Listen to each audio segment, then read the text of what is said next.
What's up everybody, Steven C. Killer here. It's time for a new reaction video. But before that, 75% of you guys watching are not subscribed. Now recently, I was able to obtain the silver play button because we hit 100,000 subscribers. Now I'm pushing myself forward even further. We're going for 300,000 subscribers. We can't hit this goal if you're not part of this community, so hit that subscribe button and notification bell. Join the Discord so you don't miss out on any of my videos when I go live on Twitch, live on YouTube, or I upload a video. Links in the description. Don't forget, I do want to upgrade from silver to gold at one point. So help me out today and hit that subscribe button. Now, let's get into the video. What's up everybody, Steven C. Killer here bringing another reaction. Now today, we're checking out a film theory on the Spider-Man Across the Spider-Verse movie.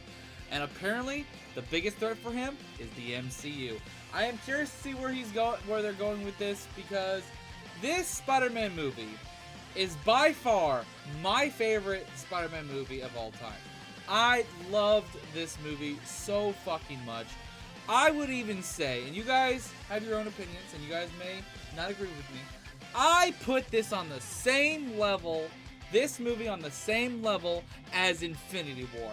That's how fucking good this movie was for me. Holy crap, this is like the animated version of Infinity War. When it comes to like categorizing live action and animated, Infinity War and this are dead on even, and I'm hoping Beyond the Spider-Verse is endgame level and basically, or even better. I don't know. This trilogy is fucking fantastic. If you haven't seen the movie, what are you doing? Why are you clicking on this video? Get the fuck out of here and go see the fucking movie. But yes, seriously, this movie is so good, and I'm curious in seeing what film theory is bringing to the table when it comes to this theory. And yeah, technically this is in the MCU because of the subtle like nods to certain things. If you haven't seen the movie, I won't go into too much spoilers, but I may say something in it.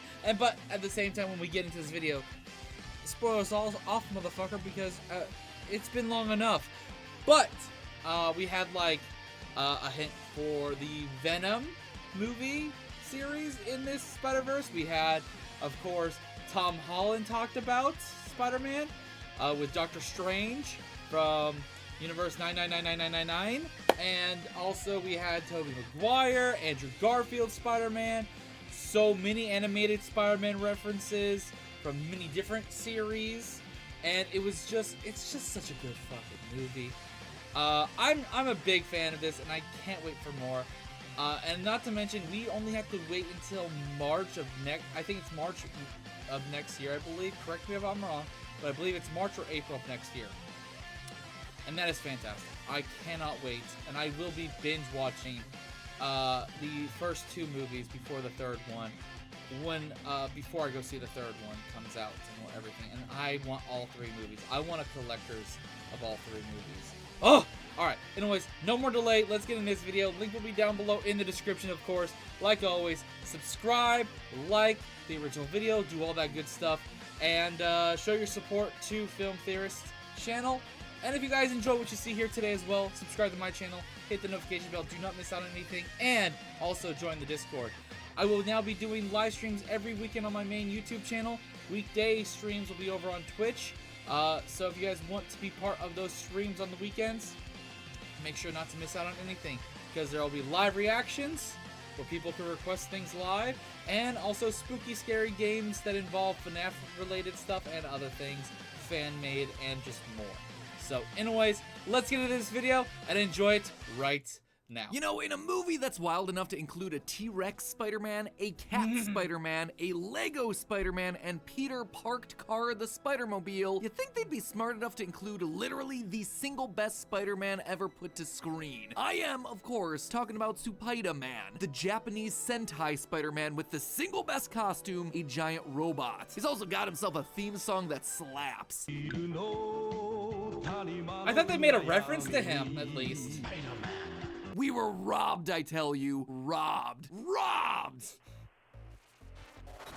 Well, maybe they couldn't get every single Hello, thing. Internet! Welcome to Film Theory, the show that'll put its hand on your shoulder and say, hey. So, Spider-Man's kind of in an interesting spot in cinema, isn't he? The whole franchise has some of the best, as well as some of the worst superhero movies ever made, even if the memes are always top shelf. Look at little Goblin Jr.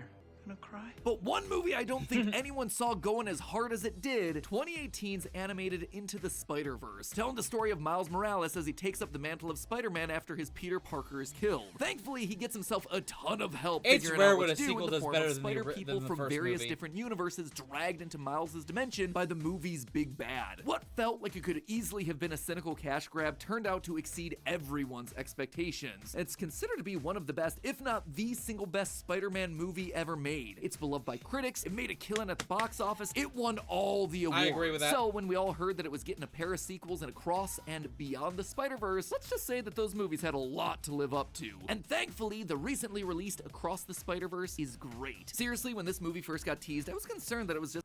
First movie is a 10 out of 10. Second movie to me is a 15 out of 10. And I want the third movie to be a 20 out of 10. I'm just saying. It's gonna turn into a cameo fest with too much fan service. And while it did lean in more on the cameos and fan service than the previous one, it also managed to be a worthy sequel to one of the best superhero films ever made. Even if that cliffhanger at the end did leave me a little bit disappointed. Also, I don't think Disappointed? What the fuck are you talking about? this was a problem with the movie, but just one with the theaters that I saw it in having really bad audio mixing. I had a hard time hearing a lot of Gwen and Hobie's dialogue at various points. I thought it was just a me thing. You know, I am getting older these days, maybe my hearing is going. no but then I trouble started with the seeing movie. other people bringing it up online. Anyway, here's hoping that they get the whole thing resolved. Even considering those minor hiccups though, the movie was a visual masterpiece, throwing us into multiple new universes and showing us hundreds, literal hundreds of new Spider-Men, each with their own unique visual aesthetics and styles. For me, the standouts had to be Spider-Gwen's watercolor world and the incredible 80s paper cutout animations of Spider-Man. Also, biggest laugh clearly goes to the Lego universe, which turns out was animated by a 14-year-old?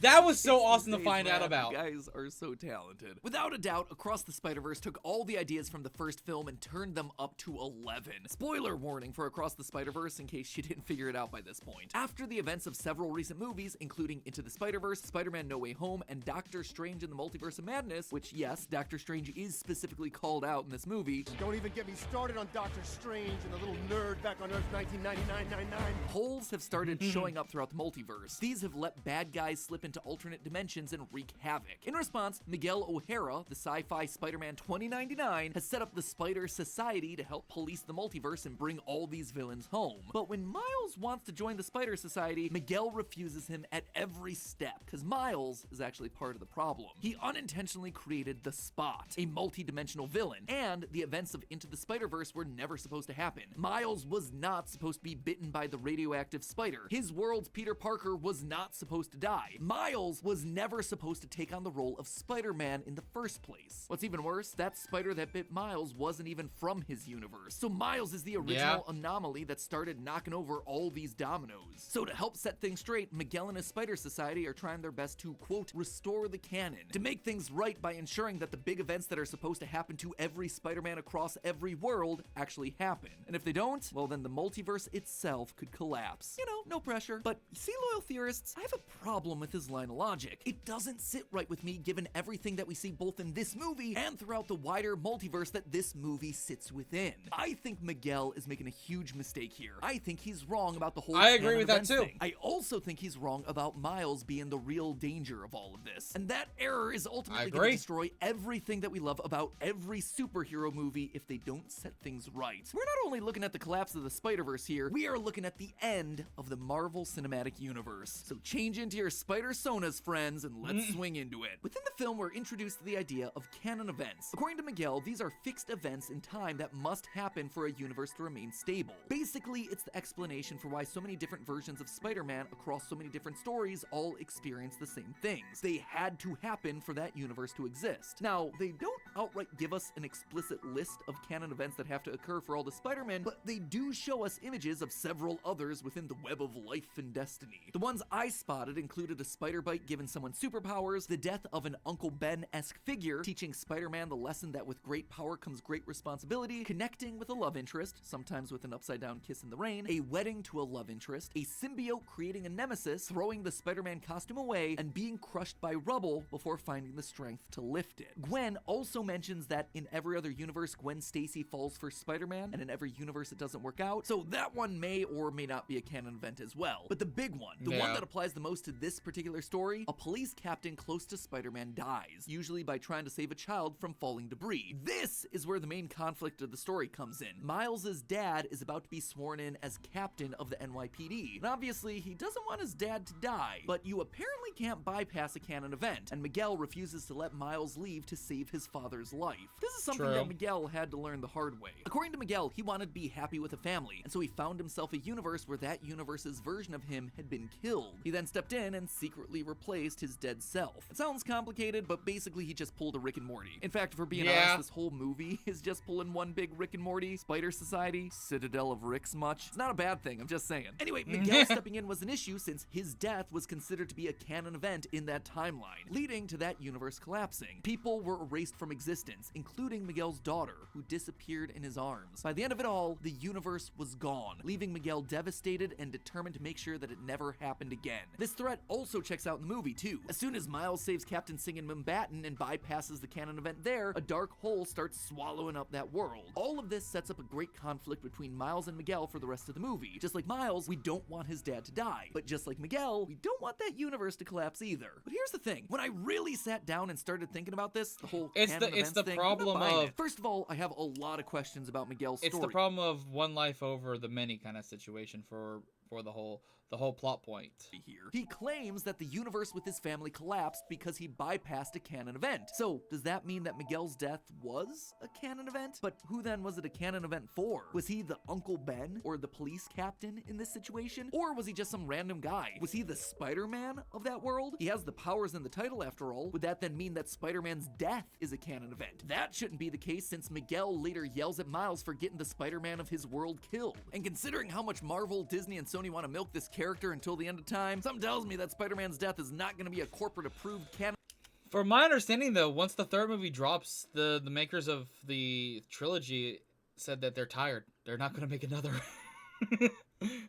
Which I don't mind. I would say this is a solid trilogy, and I don't think they need to do another. If anything, they can end it with going into maybe premiering or showing off a future live-action Miles movie. I don't know. We could see a live-action one. I don't know. An event that's gonna happen all the time. Additionally, how many times has Miguel seen this actually happen? We only see the one instance. So is Miguel working with a data set of just one? That isn't enough test cases to make such a weird multiversal big brother that is very organization true, that's actually. Okay with so many people dying. In short, it doesn't make sense. And the other canon events start falling apart too when you really look at them. Like, speaking of Miles getting his Peter Parker killed, didn't that disrupt every other canon event of Miles's universe? Shouldn't that universe have imploded? Or is that universe self-correcting around Miles? Given how much of an anomaly Miguel makes Miles out to be, that probably shouldn't be the case if Miguel is truly right in his hypothesis. Another easy example would be the symbiote attaching to someone and becoming a nemesis for Spider-Man. What's the problem here? Well, Across the Spider-Verse features a moment where the Spot briefly pops into the universe of the Tom Hardy Venom movies to steal some gum. But it doesn't seem like there's a Spider-Man in the Venom-verse for Eddie Brock to butt heads with, considering Eddie doesn't react to Spider-Man being unmasked when he briefly crossed over into the MCU during the post-credit scene for Let There Be Carnage. Another example would be Spider-Man connecting with and marrying their love interest. This problem comes with the Amazing Spider-Man films, which are directly connected to this universe through a cameo with Andrew Garfield. Sure, he fell in love with Gwen Stacy in his world, but after her death, he focuses all of his time and energy into being Spider-Man, as he explains in No Way Home. You have someone? I got no time for Peter Parker stuff.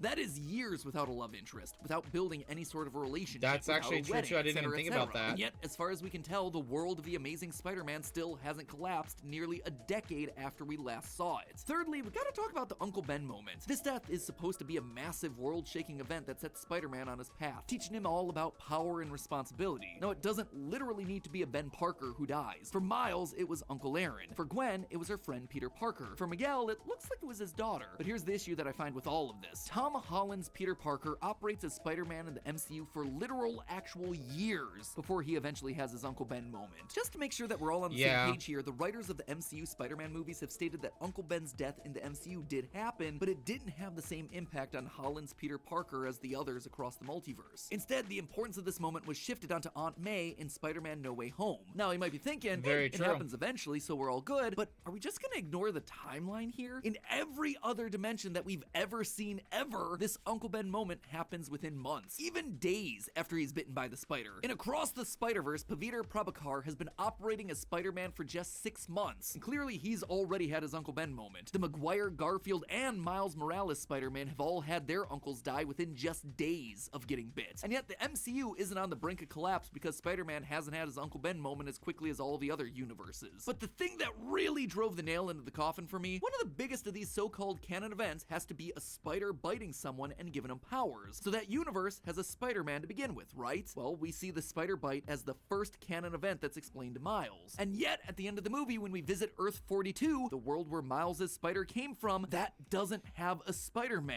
And it's still there. That's Sure, it's technically not in great shape. There's a lot of crime, a sinister six that's cartel literally that seems to be not running things, being massive destroyed fires by throughout all of New the York same City, thing. but the world Yeah. itself has not collapsed. Now, I can That's true, already yeah, hear it plenty hasn't of you collapsed. furiously typing away in the comments. Just because these canon events haven't happened yet in these worlds doesn't mean they won't happen. And the order of the canon events doesn't necessarily need to be the same every time. And believe me, I hear you. That was one of my initial thoughts when I was crafting this theory too. But again, it doesn't line up with what we see in the movie. All thanks to that necessary death of a police captain close to Spider-Man bit that drives the whole conflict. Remember, to that necessary Also, I want to in the point theory, one too. thing But out. again, it One of my doesn't friends line up pointed with out what we for see in me. the movie. I love the fact that there's a subtle nod of the side that's going to be against Miles and the side that's going to be with Miles in the next movie. I like this. Someone pointed this out, that all these characters at the end of the movie want to help Miles. And these ones are the ones that want to stop Miles. Especially these three. These three and these four are the main ones that would definitely want to help Miles. All thanks to that necessary death of a police captain close to Spider-Man bit that drives the whole conflict. Remember, Mumbattan starts collapsing immediately after Miles saves Captain Singh. Literal seconds after that event. If canon events don't have to happen at specific times, Holy couldn't shit, Captain that's Singh true. or another captain have just died later in the story of that world? And yet, here's Miles' world, which is totally fine. It didn't collapse when Peter Parker died. All of this tells me that what the movie says about canon events and the fallout of breaking canon is wrong. Miguel has misidentified the problem. What we're seeing in these movies isn't the breaking of canon, it's incursions, just like we've been seeing in the Marvel Cinematic Universe. And that is way, way worse than any of these Spider-Men think it is. Now, if you dropped off the main MCU after Endgame, you might not know what I'm talking about here. We first learn about incursions. Oh my god, I didn't even fucking think about that. In Doctor Strange in the Multiverse of Madness, when Strange is brought before the Illuminati of Earth 838. Even your arrival here confuses and destabilizes. Not to mention the Loki TV series, what happens when non... Basically, when people from one universe... oh my god, the Into the Spider-Verse thing is the same thing as the facility in the Loki series kind of stuff. But they actually go out of the way to destroy that timeline. Cross into another, the two universes start getting pulled together. Everything starts breaking down until at least one of the universes is torn apart at the seams, killing everyone in it. Sounds familiar, doesn't it? This is an incursion, and they are no joke. We see what's left of a universe after its incursion, and it's a wasteland. It is a void of nothingness. This is such a big threat that the Illuminati think Doctor Strange merely existing in their universe is a major risk, and that he needs to be dealt with. But hold on, why am I connecting this movie to the MCU? Sony is the one that's making the Spider-Verse films, not Marvel. And that's correct. But Spider-Verse goes well out of its way to make sure that there is a connection established to the MCU. And it's not a blink and you miss it cameo or offhanded reference either. Like I said at the top of the episode, Miguel straight up references the events of No Way Home and Multiverse of Madness within the first 15 minutes of this movie. Don't even get me started on Doctor Strange and the little nerd back on Earth 1999-99. Earth 1999-99 is a designation of the MCU in Marvel multimedia, first called out in the official handbook of the Marvel Universe A to Z. No Way Home connected the older Sony films to the MCU multiverse, so the projections of both Andrew Garfield and Tobey Maguire's Spider-Man also connect this movie to them too. The Spot briefly visits Mrs. Chen from the Venom movies, the world also connected through No Way Home, and Donald Glover cameos as a variant of Uncle Aaron suited up as the Prowler, the same role that we see him play in the MCU. But the linchpin that 100% slots this into the Marvel Cinematic Multiverse now, when Miguel begins his explanation of the Spider-Verse to Miles, he projects a simulation of the multiverse, one that looks exactly like how the multiverse has been portrayed throughout the MCU. And I'm not just talking, oh, it kind of looks like it if you squint at it, I guess. This is exactly the same glowing, glimmering white threads branching off into multiple timelines, just like what we saw in Loki, just like what we saw in Quantumania. Having all these connections to the MCU, positioning this as part of the wider Marvel Cinematic franchise, means that we have to bring in the MCU logic here. Sony can't have their MCU cake and eat it too, even if they do buy 2 cakes. If people from one universe crossing over into another universe is something that causes incursions, that is what we're seeing in this franchise. And it explains everything. It solves all of the issues that we've been having. When Miguel crossed over into that other universe where he died so he could live a happy life with his family, he caused that world to be erased through an incursion. It explains why Earth 42, the world without a Spider-Man because our Miles got bit by its spider, is totally fine despite it breaking canon. No extra dimensional visitors have spent any significant time there, thereby avoiding an incursion. It also explains what's happening in Mumbattan. Miles, Gwen, Spider-Punk, and the Spot basically destroy a massive stretch of the city, leaving a giant footprint behind. The hole that opens up in Mumbattan is the beginnings of an incursion, one that the Spider Society is arguably making worse by trying to fix. And that's the bitter irony in all of this. I completely fucking agree. This is so fucking true. In Miguel's desire to try and fix the problem that he wrongly identifies as breaking the canon, what's he do? He gathers spider people from across the multiverse into one place, and then he sends them on missions to realities that aren't their own. Every single time that he does that, the Spider Society is risking another massive series of these universe-ending events. In short, by trying to help the situation, Miguel is the problem. by forcing things to fit a proper mold to be the right, correct way, Miguel has made it exponentially worse, not only increasing the risk of incursions happening throughout the multiverse, but by indoctrinating a literal army of spider people into simply standing by while innocent victims die, all in preservation of things being done the right way, the correct way. And thematically, this theory makes a lot of sense. The story that I suspect that the Spider-Verse franchise is trying to tell us is that anyone can be Spider-Man, but that everyone is gonna be doing it their own way. Everyone is going to be doing it a little differently. Everyone's going to carry that responsibility differently. But that doesn't mean that they're doing it wrong. You are your own person, and you can choose your destiny. You are not the product of a bunch of events that came before you. Miguel getting angry at Miles for messing up how things are supposed to happen, yelling at him because he's not supposed to be a Spider-Man, that could be a stand-in for a lot of the audience resistant to change. An audience who wants to see the same stories playing out over and over again the right way. Or that can also be a stand-in for where we are in society. Damn, that was a bash to people who bitch and complain about things. Ha! Get fucked. Today, where certain classes of people are allowed to do things with their lives that others aren't just because they're right or correct. Just like how certain people can and can't be Spider-Man in Miguel's eyes. But Miles turns that entire idea on its head. Being told that he isn't supposed to be Spider-Man gives Miles the freedom, the permission to stop trying to be Spider-Man. To stop trying to think about what Peter Parker or Miguel O'Hara or Gwen Stacy would do, and instead do what just be himself, to just do my own Miles, thing, like he says in this moment. Everyone keeps telling me how my story is supposed to go. Nah, I'm gonna do my own thing. This makes me want to go see the movie again!